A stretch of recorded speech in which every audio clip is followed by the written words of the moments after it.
কাহা কিরে বুড়রে হের দিয়েছি পানি হয়েছে আর কোনো কাম বাই না ওখানে আমি বাইর যাইগা। না রে বাবা আরেকটা শুরু কাজ আছে এটা কইরা দিয়া পরে বাইর যা। কি কাম কাহা? ওই যে কুরবানি লেগে যে একটা গরু আনছি ফরকাদের কাছ থেকে হ হ্যাঁ রে গিয়া এই 10,000 টাকা দিয়ে আইগা। আচ্ছা কাহা এ নেন কাহা 10,000 টাকা দিয়ে পাঠাইছে আপনারা দিতাম।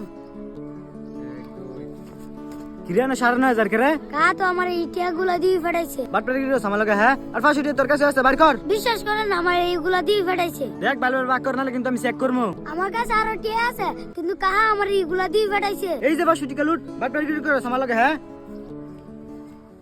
কিরে ফরকাত সামিল তোর টিয়া দিয়া গেছে আমার জানছে আপনি 10,000 টাকা দিয়ে পাঠাইছেন না হ্যাঁ আমার 9,500 টাকা দিতে আছে ওর 500 টাকা থেকে জোর করে লাগছে এরকম সুর আপনার লোক কেমনে লা হ্যাঁ চুপ ওর আমি 9,500 টাকা দিয়েছিলাম মানে আর ওই 500 টাকা আমার পাঞ্জাবির পকেটে আটকে ছিল এই সময় মানুষ চিন্তা কখনো ভুল করে না।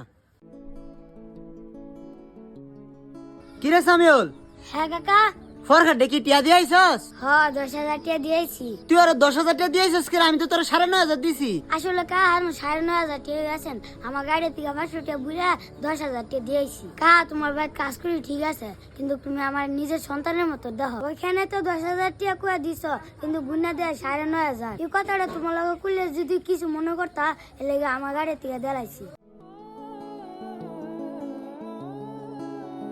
আজকে থেকে তুই আমার বাড়িতে শুধু কাজ করবি না তুই আমার নিজের সন্তানের মতো নিয়ে আমার বাড়িতে বড় হইবি।